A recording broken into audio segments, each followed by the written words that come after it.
Now, it's fitting, perhaps, that we're talking online rather than in person, since online community is closely connected to the subject of my talk tonight, which is fan fiction based on the works of Tolkien. Most writing and sharing of fan fiction takes place in online communities, which are deeply, tightly knit groups, but whose members are geographically dispersed and often never, in fact, meet in person. Sometimes do, but not always. Now, in particular, I want to talk tonight about fan fiction as a creative, critical response to Tolkien's works, by which I mean I'm going to suggest this evening that the writing of Tolkien fan fiction can make a substantive contribution to Tolkien studies. So first of all, let me set a little context, justification, if needed, for treating fan fiction as an object of serious study. It's nearly 30 years since the first book-length studies of fan fiction were published. If you've got the handouts that I've prepared, you'll see some of the covers. Got some wonderful fan art on the front of them. I think the two books that most people perhaps are familiar with, or the two that we think of as the classic texts, are Textual Poachers by Henry Jenkins and Enterprising Women by Camille Bacon-Smith. And they come out roughly around the same time, 91, 92. More precisely, these are both ethnographic studies. They looked at the activities in which fans engaged, the social practices, as sociologists would say. I am a recovering sociologist. My PhD was in sociology. And fan fiction was only a small part of what they looked at in these books. The books are looking at the whole picture of fan activity. They're looking at cons, at cosplay, at fan art, and so on. But they're also looking at the social rules and conventions of the community in which all of these practices are happening. Now, the first book-length study of fan fiction as a literary rather than a social phenomenon was a book by the poet Sheena Pugh, published in 2005, and it's called The Democratic Genre, Fan Fiction in a Literary Context. It includes a lengthy treatment of Tolkien fan fiction, in fact. And since these early days, the study of fandom, and fan fiction included, has formalized around the Organization for Transformative Works, which you may have heard of. It's called the abbreviation's the OTW. I've got a couple of images on my handout about this as well. Now, the OTW is a non-profit organization, registered as a non-profit in the States, established by fans. And the idea was to provide access to and preserve fan works, but also to advocate for fans who perhaps would find themselves faced by legal issues or by media interests. Suddenly there's a splash about Harry Potter fan fiction or whatever. So it's there to advocate and assist fans. It has a lot of ancillary projects. It runs a website called FanLore, which is dedicated to, it's a wiki site which documents fan history. A lot occurs online and goes missing, or is in small print zines, again, can disappear very quickly. Another project is a peer-reviewed journal, academic journal, called Transformative Works and Cultures, TWC. And that's been running a while now. It's established in 2008.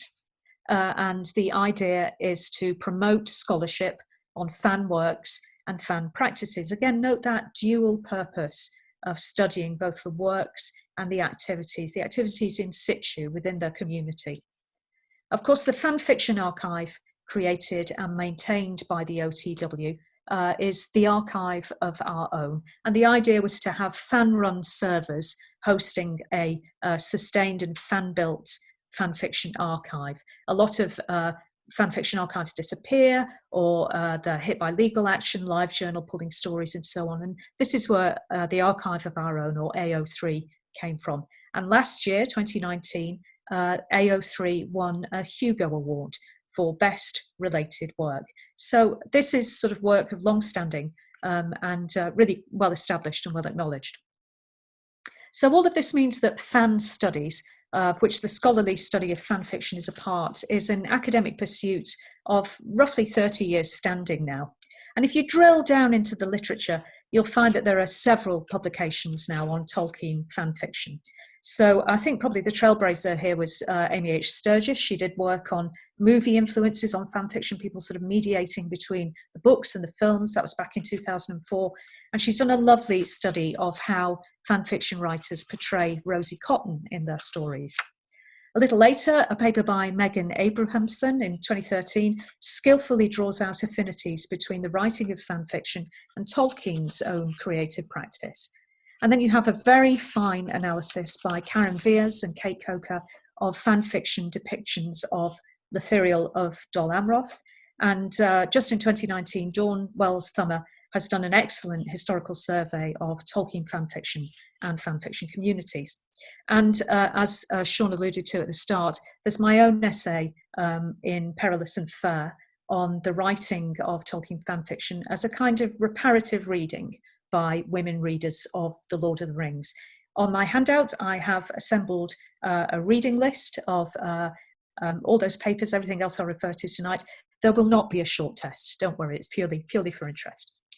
So the academic scholarship on Tolkien fan fiction is there, and it's growing.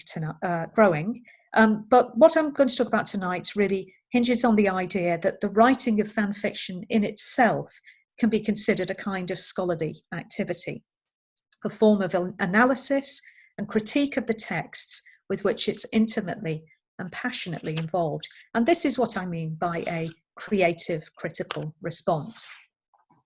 Now, this idea of a creative critical response isn't particularly controversial in academic studies of fan fiction. Indeed, Viers and Coker opened their article on Lithiriel by noting how scholars of fan study see fan fiction as, quote, an analytical act that gives insight into the reception of a text by its audience, close quote.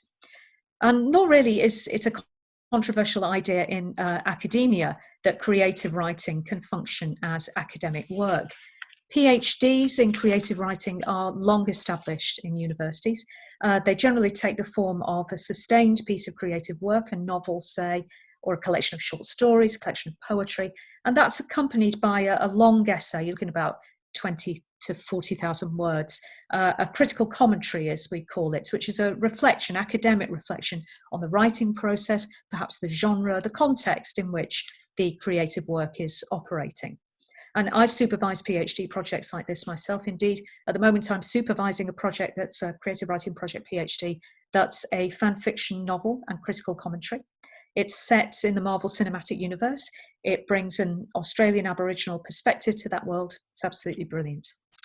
So my hope this evening is that you've been intrigued by the idea of Tolkien fan fiction. Perhaps you've been unsure what's out there, whether there's sufficient quality, where to go looking. And then I hope this talk will go some way to reassuring you that not only is there some really very good work out there, but that it's quite serious in intent and also deeply knowledgeable about the worlds in which it's set. The best Tolkien fan fiction is thoroughly immersed in his worlds and his works, and it addresses what might be seen as key debates around those worlds and works, issues of the representation of women, for example, or questions of race and colonialism, or more generally, the politics of Middle-earth. The best Tolkien fan fiction dramatises these debates, exploring in situ what it might mean to be a woman in Middle-earth, or gay, or Dunlending, or indeed whether benign and sacralised kingship is in fact the best form of government. So all these things you'll find addressed in fan fiction. So for the rest of my talk, I'll give a few examples of stories which I believe engage in a scholarly and intelligent way with Tolkien's work. Stories like this, given the length of some of them and the care taken in their creation, even as they might critique Tolkien's work, can only have arisen from a passionate love for these books, these worlds, these works. Now, I'm going to draw almost entirely from stories set in and around Gondor during the Ring War and the transition to the Fourth Age, chiefly because this is the fiction that I know best, and it's also the fiction that I write under my pen name, Altariel. So you can go off to AO3, you can read my stuff there. There is a whole different paper, for example, that could be written about the scholarship of writers of fan fiction based on the Silmarillion. I'm going to have to leave that to other minds and hands. Now, the first story I'd like to draw to your attention this evening is a long novel called Amid the Powers and Chances of the World by an author called Azaleus. This novel's around 183,000 words, so about the length of The Fellowship of the Ring. And it assumes that its readership has a high degree of familiarity with The Lord of the Rings, and indeed it exploits this familiarity for many of its effects. The story concerns a young woman called Rowena, who is of Dunedain descent, but is brought up in Rohan. Following an attack on the quite remote outpost where she lives, Rowena sickens with the Black Breath and is taken near death to Rivendell. Now, her party reaches Rivendell quite some time before the Ring Bearer, and during this time, Rowena establishes a friendship with Bilbo as the only other sickly one living at Rivendell at the time. This friendship then, when the other hobbits arrive, brings Rowena into close contact with the Ring Bearer and the rest of the company, a narrative device that allows her close access to the events of the source text. After the Fellowship departs, Rowena decides that she will return to Rohan to be near her aging mother, and a substantial part of the novel weaves her journey south around that of the Fellowship. And there's a chance meeting on the plains of Rohan, shortly before Aragorn, Gimli, and Legolas meet Eomer. When she arrives in Rohan, Rowena discovers that her mother has left and has gone back to Minas Tirith, which is the city of her mother's birth. So Rowena decides to travel on, and she gets there in time to be present throughout the siege and the battle, and she helps in the Houses of Healing throughout the rest of the war. Now, I've foregrounded Rowena's travels and adventures here since they provide her main motivation in the story. The story is also a romance. At Rivendell, Rowena meets Legolas. Their mutual attraction grows. It's complicated after Legolas's experiences at Pelargir awaken the sea longing in him. And after the Ring War and seeing the sacrifice that Eowyn is making to marry Aragorn, the couple parts unhappily, seeing no chance of happiness together. It's only an intervention by Faramir that finally brings them together in the newly established princedom of Ithilien. I will write a paper one day about fanfiction where Fourth Age Ithilien acts as a kind of site for progressive and utopian ideals. It's a sort of Jed Bartlett West Wing of Tolkien fanfiction. So this is broadly the plot of Powers and Chances. But how does the novel function in a scholarly or a critical way? Well, first of all, it's distinguished by Rowena's careful but not intrusive insertion into the narrative of the original. The story is about Rowena, but it's intersecting with this other story that's happening.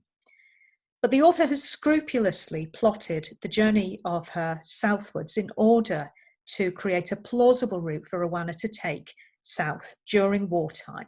It's as if the author is fluent in Appendix B. She knows the sort of moment-by-moment steps that they must have taken and interweaves Rowena's story with that of the Fellowship. It's also very well characterised, it's very well written, and it also functions very interestingly from a scholarly perspective via its footnotes.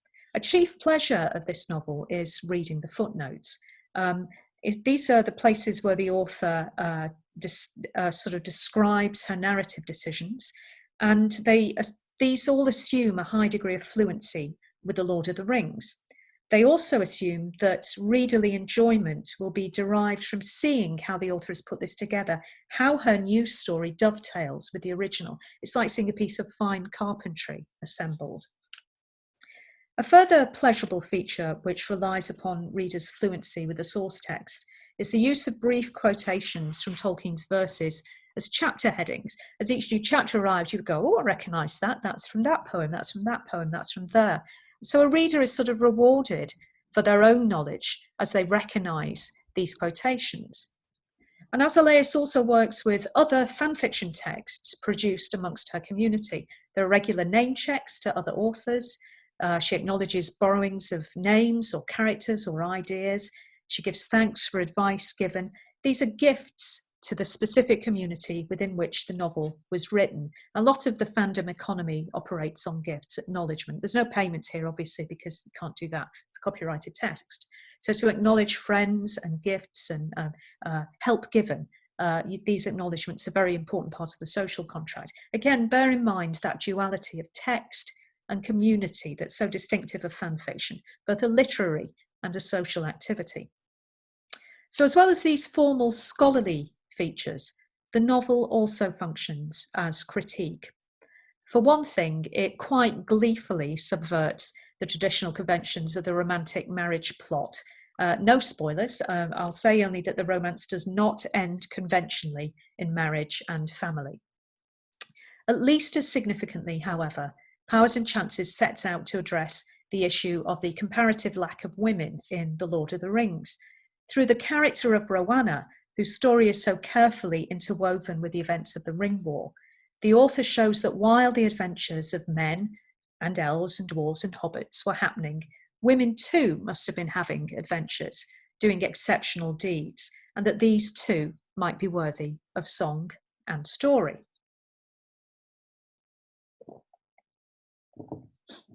Which brings me to my second topic for the evening, how fan fiction addresses this lack of representation of certain groups within the source text. At the Loughborough conference back in 2012, I was very struck when another presenter said that there are more named horses than named women in The Lord of the Rings. Very taken with this. I repeated it once on Twitter. You see my first mistake.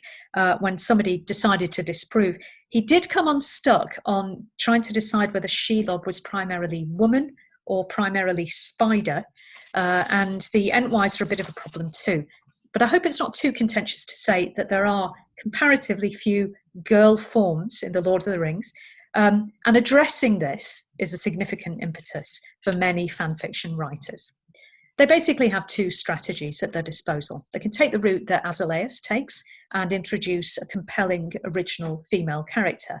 Now, this unfortunately runs the risk of having the work and the characters dismissed as a Mary Sue. That's another discussion that I could get into here, be quite lengthy. Let's just say that I am absolutely on Mary Sue's side.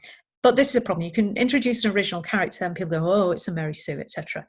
So there's another route that fan fiction writers can take. They can take a named character, such as Eowyn or Lithiriel, and use her as a wedge by which to explore what it would be like to be a woman in Middle-earth. Lithiriel is particularly useful here, as Viaz and Coco notes. She's effectively a blank canvas, as they say. She's literally a footnote, wide open to interpretation. And this strategy works generally beyond women. It allows fan fiction writers to ascribe not just female presences, but queer presences, urban working class presences, racialized presences into a text that is chiefly concerned with the masculine and the heroic, a text from which others are often largely absent. Now, an exemplary story to my mind, and one which uses both of these strategies, is a short story called Keepers of the Hearth by Alawa. This story follows the change of the Home Guard in Meduseld after the War of the Ring. And the point of view character is an original character named Winfrith. Winfrith has been housekeeper for Theoden since the death of his wife, Elfhild. And we follow Winfrith, Mrs. Dalloway style, through the course of a single day. This is the day during which the wedding of Eomer and Lithiriel occurs, the restoration of a queen to the Golden Hall.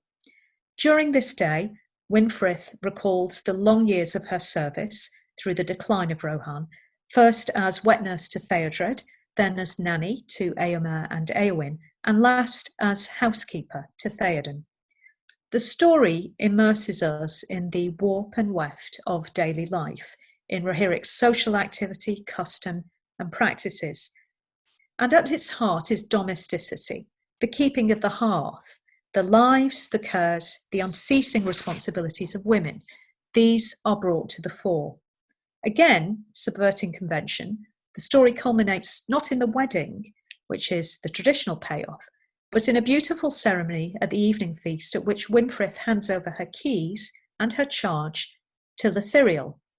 Kings may return, the piece suggests, but true restoration isn't complete until the arrival of a powerful queen and all that she symbolises. The story quietly and subversively asserts the significance of women in the making of any new realm. The subject changes from the king's piece to the queen's piece. The long novel Fallen by Aliana is more explicitly concerned with reinscribing women into the events of The Lord of the Rings. Fallen's about 100,000 words long, so about the length of a standard sort of fantasy novel that you might buy off the shelf. Fallen argues for a broad conception of what constitutes history and who counts as a historical actor. And it opens with a quotation from Alan Bennett's The History Boys. "What is history?" says the single female character in the play, before answering her own question. "History is women, following behind with the bucket." Fallen is told from the first-person perspective of an unnamed narrator who is a young nurse in the Houses of Healing during the War of the Ring. It documents the harrowing events of first the Siege of Minas Tirith and then the Battle of the Pelennor Fields, emphasising the traumatising effects of war upon a whole generation. By its choice of narrator, a young woman performing the labour of care, the story asserts that the cumulative experience of a society is what constitutes history, and that no story is too small to be significant. I'm going to read you a little extract, which is on my handout, if you've got that, from Fallen. "Keep stepping back now, back beyond living memory, when a song of malice was spun in time with a bit of gold, and our history was born, when everything seemed to coalesce here, and all the forgotten people who stood on the outside of the great deeds and tales could only shudder at the great sweep of events that came to gather them up. When that story began, all of our tales became small and melted in the face of it, and all our tales became one." It's good, isn't it? Yeah. History is great deeds, yes, but it's also women following behind with the bucket. If either of these is small, all are small. If either is exceptional, then all are exceptional. And I think we're seeing this kind of recognition here now in the United Kingdom when we step outside on a Thursday evening at 8 o'clock to applaud the care workers of the NHS. A key theme of Fallen is that the trauma of war is not the sole province of young men on the battlefield. Aliana explicitly engages with texts such as Paul Fussell's The Great War and Modern Memory and John Garth's work on Tolkien's war experiences. The novel suggests that a society that, even out of necessity, has had to prioritise violence and warfare will be a traumatised society, and nobody is immune from these effects. The narrator's rape at the hands of a troubled veteran is not, as is so often the case, used narratively as a means to provide characterisation for the male characters around her, say an opportunity for an incensed father or lover to pursue his woman's assailant, but is directly compared to the trauma being suffered by the men at war. As Gondor falls, the author suggests, the burden is shared by men and women and children and across classes. The effects of war are not felt solely on the field, but send shockwaves through the whole of society. Towards the end of this thoughtful and lyrical novel, the narrator, along with the rest of the city, begins her own process of healing. She's able at last to, quotes, confess her rape to her suitor, Beren, and she learns that he doesn't see her, as she'd expected, as a fallen woman, and he wishes to continue their courtship. It's a very touching scene. Now, this catharsis enables her to embark on the next necessary step towards her full healing, her insistence that her practical experience during the siege and beyond is given full recognition. She should be able to study to become a surgeon, a post previously open only to boys and men, from which she has been barred by virtue of her sex. Now, in resolving this, Aliana draws brilliantly upon the source text on Lord of the Rings. It's a true piece of Tolkien scholarship. The ban on women surgeons in her novel, we learn, arises after Pelennor's rejection of Arveduri's claim to the throne of Gondor via his marriage to Firiel, the only surviving child of the dead king Gondahar.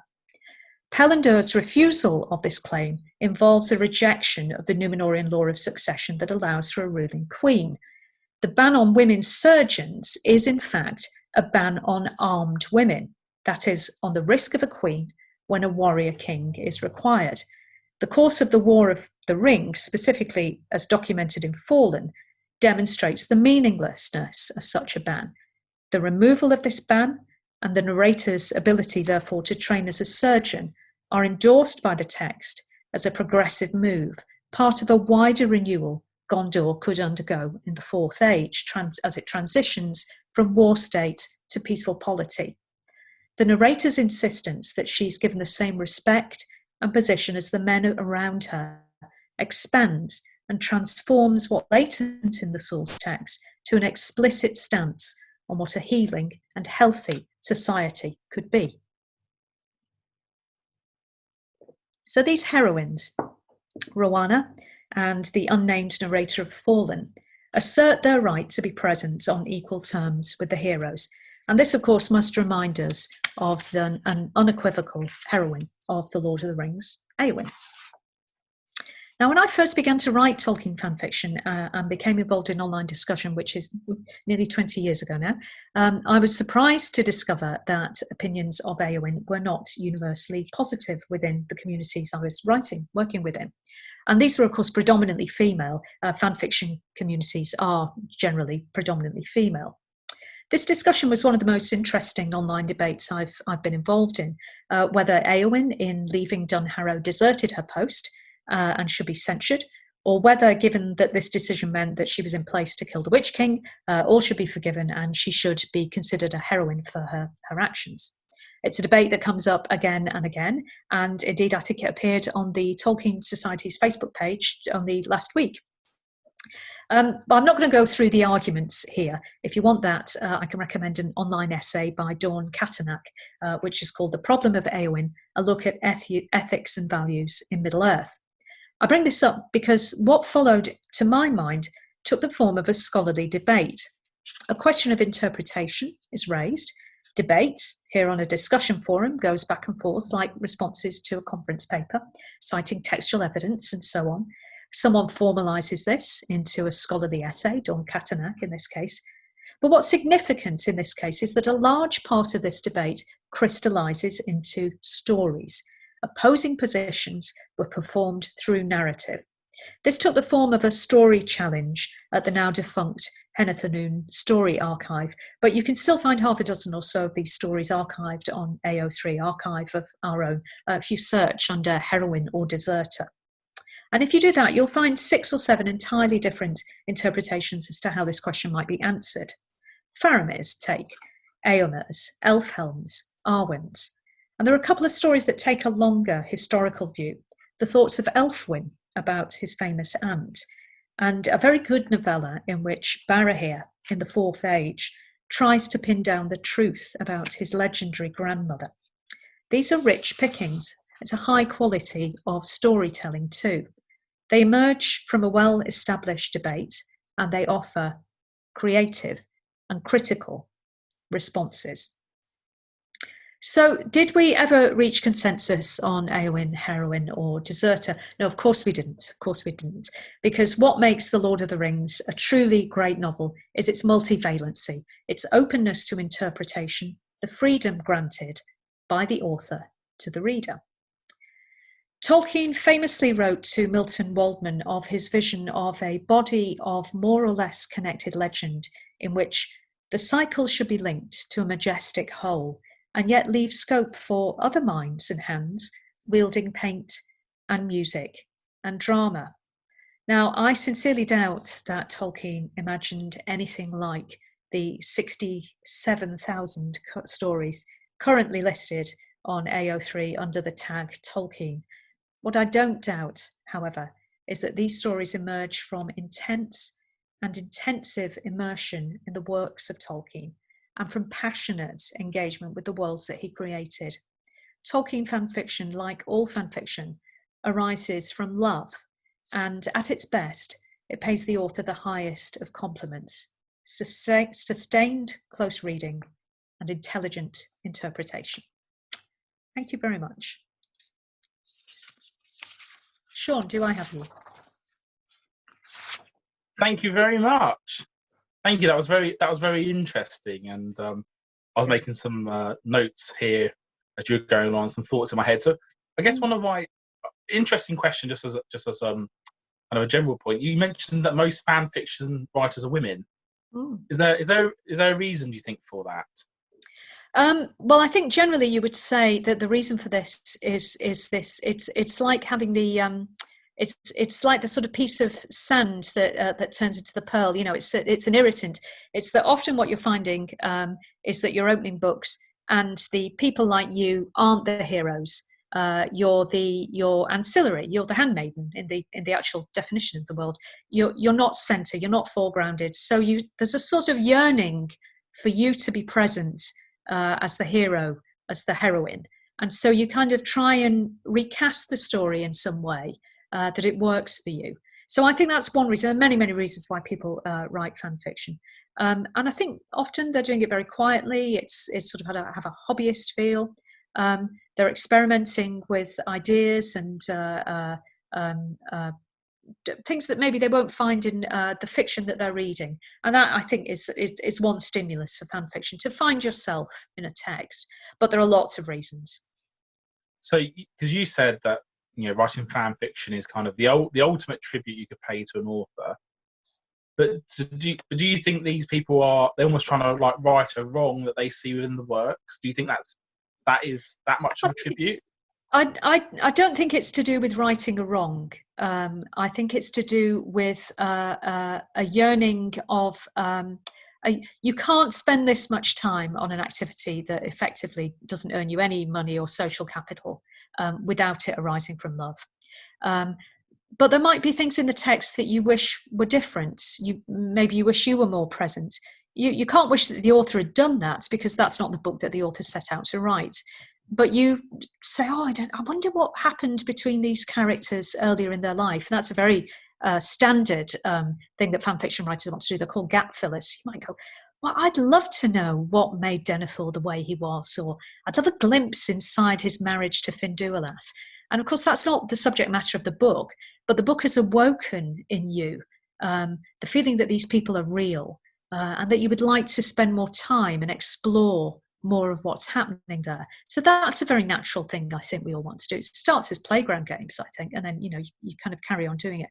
So it's not so much righting a wrong as wanting to explore it, firstly maybe other characters, or maybe different nuances, and to feel a closer presence and engagement with that text. And that's a conversation between the book and the individual reader. And I think that's that could be a very personal and private thing. But then you find this community that's going, yeah, I often wondered why Denethor was like that, or why Finduilath was like that. And they want to share these stories as well. So I don't think there's any sense of righting wrongs.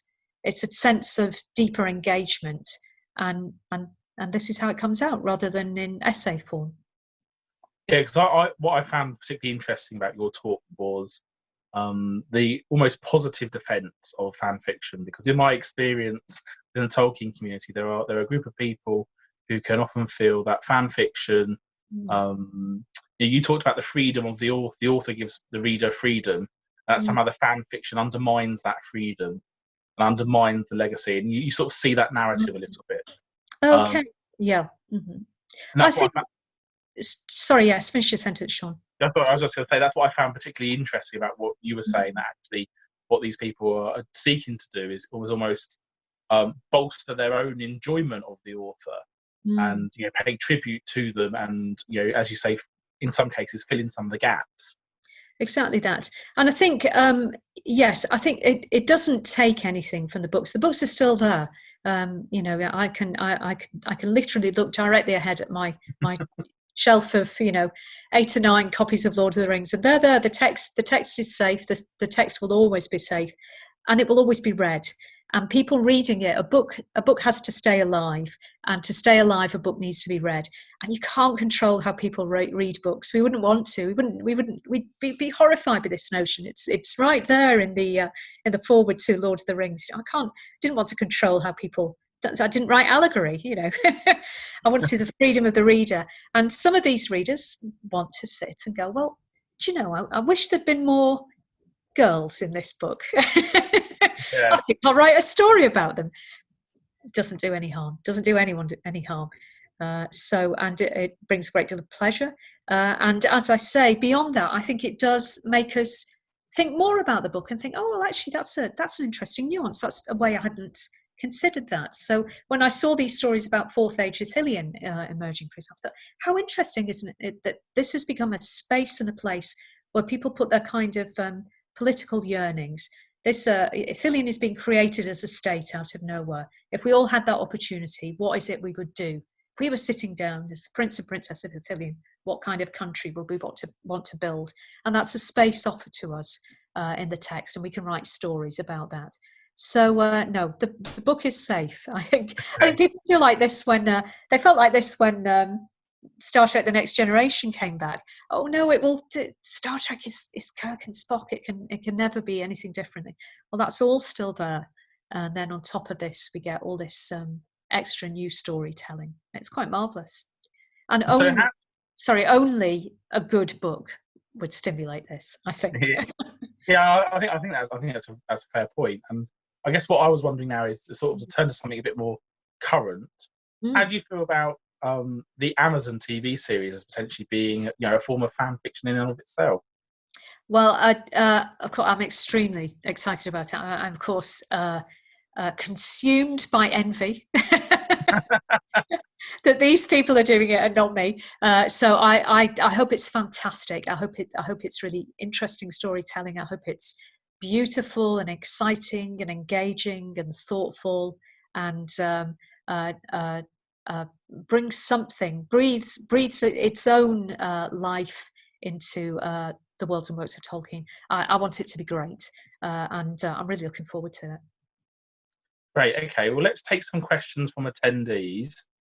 So if you're on Zoom, just do the raise hand if you want to ask a question. Because I think Luke, you may have had a question. If you'd like to raise your hand, we can ask it. Then we can.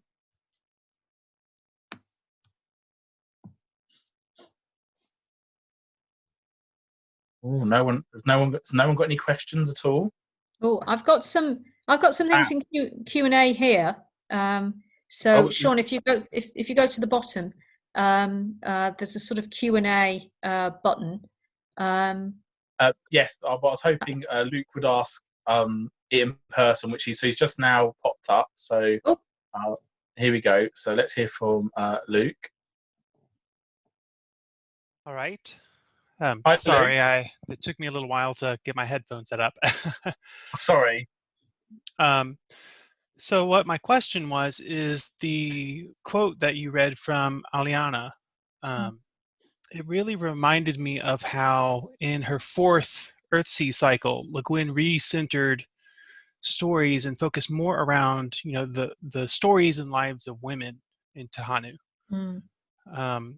And that sparked an interesting curiosity in me to ask, how similar do you find the themes in fan fiction to the themes in published works? Are they entirely similar? And does one tend to be more progressive or establish trends quicker than the other? Right, that's absolutely an apt comparison, because I think what Le Guin does in Tehanu is an incredibly gutsy move. She kind of takes this incredibly well-known trilogy and she goes, actually, I'm going to turn this on its head because I'm not happy with what I wrote. And in Tehanu, she's in the intervening period, maybe about 15, 20 years, she's read more widely in feminism. She's talked to and become involved in feminist science fiction debates. And she brings that new perspective to the Earthsea books and completely turns them on their heads. I think Tehanu is an incredible book. It might be one of my favourite of hers. So yes, I agree that certainly a lot of what I started doing in my fan fiction was as a result of having read Tehanu and taking ideas from that. And her focus on the kind of warp and weft of daily life, I think, as well, of women's work. And you see that in her last novel, in Lavinia, where she takes the Aeneid and reinscribes the women. So it tells it from the point of view of the wife who never speaks in the original text. So certainly Le Guin sort of goes out on an grand act of fan fiction, I think. How similar do I find themes addressed in fan fiction published works? They're entirely similar. Is the one that tends to be more progressive or to establish trends before the other? Well, there's a whole sort of subgenre of fan fiction I've never touched on, which is that women are writing erotica, which is a subversive activity in itself. I think writing erotica is pretty subversive.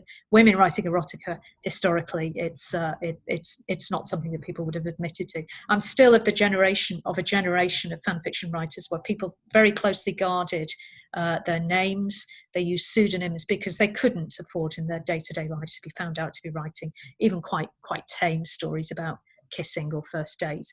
So that's one way in which you would get material that wouldn't make it to published works.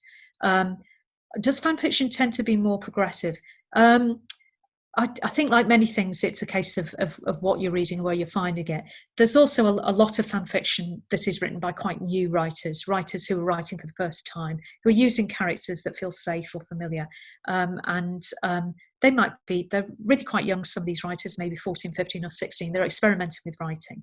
And that in itself is a really interesting experience, to see those stories emerge. I taught creative writing, worked with very young writers, to see their ideas and to see them learning craft. So you might see cliched characters there, or cliched settings. The type of fan fiction I read almost exclusively now, and I kind of follow leads and recommendations, deals in progressive politics and tells this kind of story, or is interested in this kind of storytelling. So it might be I'm self-selecting, but I tend to be reading a lot more of that kind of stuff. And I've learnt a great deal. I think fan fiction was my first encounter with the next generation of feminists after me. I'm sort of somewhere between the second and the third wave, but the generation after that, who challenged ideas in my feminism and my thinking, and have made me kind of refresh my thinking in the same way that Le Guin did. Much as I would, leaving on a comparison of me and Le Guin. Does that kind of answer your question? I think I've sort of said a bit of this, a bit of that, but I hope it sort of answered it a little. Absolutely. Thank you. And it was great to actually talk to you again. And to you, Luke. Great. Well, thank you, Luke. We now have got a question from Mike Percival. So, Mike, you should be able to speak now. Hi, Una. Thank you very much for a really interesting talk on a subject I know almost nothing about. I was interested in your sort of guidance on how close you think good fan fiction can get to the original story, or how far it should be in the world but away from the original story. You gave a couple of examples, some with a bit of interaction with, if you like, the narrative we know, and then others like the Fourth Age of Filion, where we really know nothing apart from the name of the prince and a little bit of the geography. To be good fan fiction, what sort of guidance would you give people you're teaching creative writing to, and where they should head with this? For good fan fiction, I would say it should be the same as any kind of writing, which is that it should be artistically as good as you can make it. So make your writing as precise, as clear, as honest, and as truthful as you can. And all of those rules apply for any kind of writing. In terms of what makes it good fan fiction, I think generally people attach very strongly to character, and they want to feel that they are engaging with the character's emotions, that a character is similar to the way that they have imagined him or her. So I would say that goes more to what the reader is expecting, and fan fiction readers like psychological, investigating the psychology of characters and emotional encounters between characters. That tends to be what the readership wants. But fan fiction, to write well, is no different from any kind of writing. Precision, honesty, truthfulness, and a kind of integrity. And that goes for every type of writing, I think. Okay, thank you. My pleasure. Great, thank you, Mike. We've now got a question from Irina. So if you just there we go. Should be able to speak now. Great. Hello. Yeah. Is it working? It is. Wonderful. Great. First of all, again, thank you very much for that really interesting talk. And I also don't know very much about fan fiction at all. But while you were talking, sorry, it's quite a sort of broad, sweeping, more of a statement, I suppose, than a question. And that is possibly kind of what is fan fiction and what isn't, more to do with the person who is writing rather than necessarily the genre definition. By that I mean, some of the things you describe, what make fan fiction, appear to apply quite equally to, you know, proper, in inverted commas, established literary things. So 2 examples. There's a play, I think it's by Tom Stoppard, called Rosencrantz and Guildenstern Are Dead, which takes the 2 minor, as you know, the 2 totally minor characters from Shakespeare, but turns them into the subject of the play. Now, what you were describing about fan fiction's reaction to Tolkien's work could just as equally apply to Rosencrantz and Guildenstern. And this is where I'm sticking my neck out. If we take that even further, then ultimately, isn't Tolkien himself writing fan fiction by taking those old established tales and rewriting them in how he would like to have seen the famous one, A Mythology for England? So I'm just kind of putting that out there.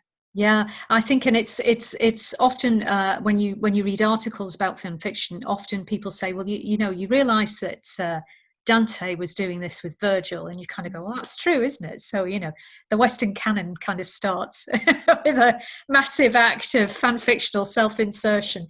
But I think I think there are sort of 2 opposing poles in literary creation. I think some people really feel that they need to feel that they have been original, and other people feel as if they are more creative when they're in conversation with other texts, that they are remixing or reusing or breathing life into old stories, familiar stories, archetypal stories. And some people feel very, very comfortable with that.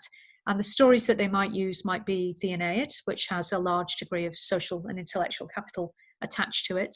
Or they might be where I started, which was with a low-budget 1970s BBC science fiction show called Blake 7, which has very low social capital. And I think that's largely the difference. There is one big difference, which is that fan fiction, modern fan fiction, which you kind of date from, come from the mid-60s, from Man from U.N.C.L.E. and original Star Trek, is usually drawn from TV sources, and it's almost always dealing with works that are in copyright. So that's probably the biggest difference, is that fan fiction by its nature has to be sort of under the radar, not because it's illegal, it falls within fair use, but because people can't make money or a living out of this. So that would be a kind of legalistic difference that you could draw. But I think the urge to retell stories and to put our own meaning onto them is very, very strong. And it's that impulse, I think, that fan fiction comes from. Great, thank you. My pleasure. That was a wonderful question. Thank you. Great, thank you. So we've got, no one else has raised their hand. We do have a few. No, there we go. Sorry, just had a question from Sarah Wales. So, Sarah, you should be able to speak now if you unmute. Yeah, Sarah's got the mute button still on, I think. Sarah, we can't hear you, unfortunately.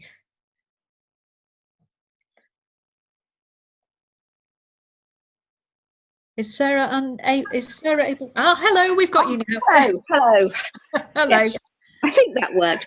You talked about some fascinating sounding novel length responses to Tolkien. I wondered if you'd looked at all or thought at all about the very short forms, the drabbles and 3-sentence. Yes, yeah. Responses, and how those, whether they address the same issues in the same depth but more concisely, or how they compare. Yes, I had a little section about drabbles in this talk, actually, but I couldn't quite fit it in, so I took it out. And I sort of think of drabbles as a writer. I think of them as like doing my scales if I were a pianist. I feel like they're my sort of warm-up exercise. I've got to sit down and do, B flat major for four kind of octaves or whatever. So from in the sense of craft, that's how I feel about drabbles. But the way I use drabbles is that I use them like essay questions. So I write drabbles of things like what would happen if they'd given the ring to the eagles, or what would happen if they decided to reject Aragorn's claim to the kingship and set up a republic. And I use Drabbles to kind of do kind of quick hits of these sort of high concept questions, I guess. So that's how I use Drabbles. I know a friend of mine who has a PhD in philosophy would use them to kind of do a sort of Hegelian thesis, antithesis, synthesis, sort of pose a question, pose a point of view, kind of come to a synthesis in them, but kind of derive from aspects of Tolkien's philosophy. So yeah, I love Drabbles. I think they're marvellous. And there are various other forms as well. You know, the 5 things format, 5 things that happened to a character and 1 thing that didn't. So I think I'm talking to someone who knows fan fiction here. Oops, give away there. So yes, I didn't quite have room for the Drabble section. Thank you. Ironically, my pleasure. Thank you. Thank you, Sarah.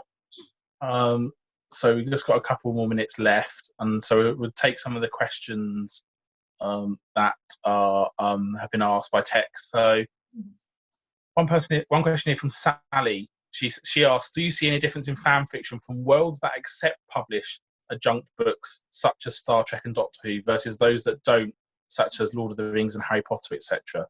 Does that affect where the authors go? Oh, interesting. Well, that's a sort of whole other layer between original text and fan fiction writer. I think fan fiction can go anywhere. It can do whatever it likes. It's not bound by any kind of canonical constraints unless that's the author's pleasure. The author is enjoying showing that they know canon well. Licensed novels tend to have constraints on them. I've written extensively in TV tie-in novels and so on. I've written Star Trek, Doctor Who, I've written spin-off Blake Seven stuff. And usually you're sort of asked, usually what you're driven by is an expectation of who your audience will be. So the Doctor Who novels, when the show wasn't on air back in the 90s, they were full of sex and drugs and rock and roll and really quite textually experimental. By the time I got to them, the show was back on air and we were writing for an audience of a kind of middle grade audience, so 8 to 14. So slightly less in the way of sex and drugs and rock and roll and experimental text, but you did your best. So there would be constraints of what the market would be expecting or where the book was being marketed to. I know there's been some sort of my recent Picard novel uses the F word several times, which is consistent with the show, but many people feel it's not consistent with Star Trek. So people have been quite, is this right? Is this wrong? This sort of thing.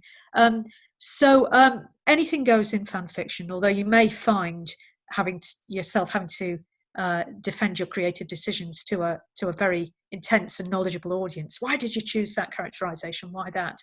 And there are, of course, marketing and other constraints on franchise novels. I think that sort of answers the question. I think it does, yeah. Someone asked, just to confirm, what is a drabble? Oh, a drabble is a short piece of writing of precisely 100 words, no more, no less. Andrea from Bolivia asks, is there a fan fiction story about the Blue Wizards and their heritage? Oh, there must be. There absolutely must be. I haven't read one for a long time, but I haven't gone looking. Just after the films came out, there was a website entirely devoted to stories about the Astari. It was called, it had a title, and the subtitle of the archive was Meddling in the Affairs of Wizards, which I thought was marvellous. That site is sadly defunct, and all I could suggest is that you went to Archive of Our Own AO3 and searched on Blue Wizards, and I'm sure you would find some stories there. Yeah, it's a great. I've often thought of writing a story where they're effectively behind the Epic of Gilgamesh, but I've never quite found time to do it. But yeah, an absolutely great pair of characters to do. Stefan Richards happens to say that the sets in Blake 7 were more convincing than your background, apparently. Are you not convinced that I'm in the Houses of Healing? They're about the same. I've genuinely got a green screen behind me, so it's pretty much the same. But the final one here was Catherine asks that you mentioned quite a few stories when you spoke. Will you make this list available at some point? Yes, there's a handout that is online at the moment on the Tolkien Society website, and there should, if you go back to the top of the chat, there should be a link to it. So if you can scroll back up, or maybe somebody could copy and paste it again, you should be able to find a link to a PDF handout that's on the Tolkien Society website, and that's got all the references, so not just the fan fiction but also the various other texts that I referred to during the course of the talk. So yes, that's all there. Great. Well, thank you very much for your time. I think that was a really interesting talk. And we've had around 150 people joining us across Zoom and on Facebook. So it's been an absolute pleasure. So thank you very much for your time. Thank you very much indeed. Absolute privilege. Thank you, Sean. I'm glad we could organise this. Thank you. Thank you.